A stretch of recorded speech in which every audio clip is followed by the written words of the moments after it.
Doctor, you hit on the third leading cause of death in the United States, and I'm sure most of us could figure it's either heart-related or cancer or diabetes, things like that. Can you clue us into what that is and why? Yeah, okay, and thank you for asking that, because this is the 10,000-pound gorilla in the room that nobody's talking about. The third leading cause of death, as published in the Journal of the American Medical Association, is MD-directed treatments. This means you go to a medical doctor, an MD. He gives you a treatment and you die from it. According to the United States Department of Health and Human Services, 15,000 Medicare patients a month are killed by MD treatment, and nobody goes to jail. A handful of terrorists fly 2 planes into the Twin Towers. 3,500 people die, and we go to war. But 15,000 people a month are killed by medical doctor treatments, and we don't bat an eyelash.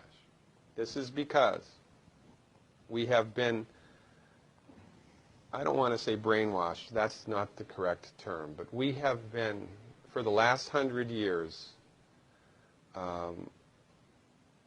kind of led into this false belief. You know, I think it was Marcus Welby that started it, that the medical doctor is king and knows everything about everything. And really, you need to just shut up and follow your medical doctor's advice. Most people in the United States have no idea at all of the history of the evolution of medicine in the United States. In the early 1900s, it was a relatively level playing field between the chiropractors, the osteopaths, the homeopaths, and the MDs. In 1915, 1920, there was something called the Flexner Report. The Carnegie Corporation funded this man named Abraham Flexner. He went all around the country, and he went on stagecoach and train and horseback. This was before the interstate highway system, right? It took Flexner 5 years to do this. He went all around the country and did an inventory of all of the medical schools that prescribed drugs. He brought the list back to the Carnegies, who owned drug companies, and then the Carnegies and the Rockefellers gave millions of dollars of free money to the medical schools and hospitals in the United States that were prescribing drugs. That was the beginning of the end. After the Flexner Report, there was no more level playing field in the United States.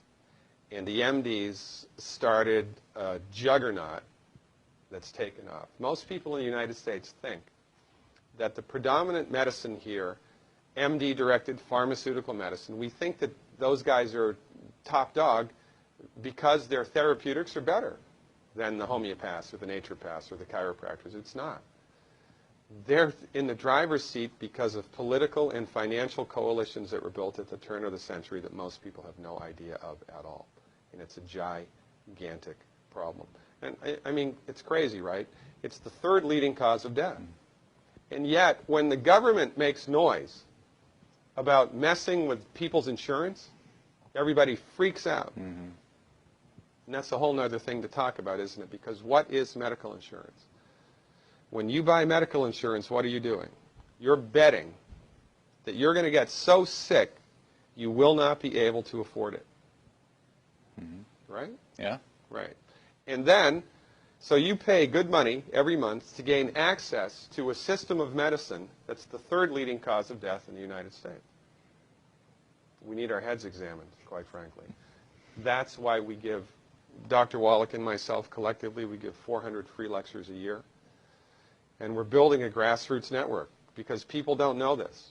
I mean, people come to my lectures and they look at me and say, couch potatoes live longer? Medical doctors, the third leading cause of death?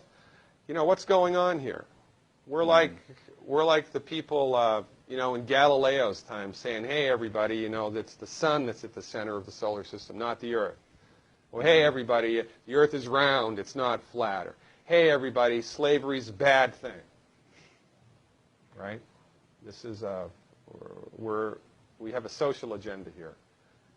Why do we have a social agenda? Because people are suffering needlessly. You wouldn't believe, as God is my witness, you would not believe the things that I've seen people recover from in holistic medicine. The body's ability to fix itself is remarkable.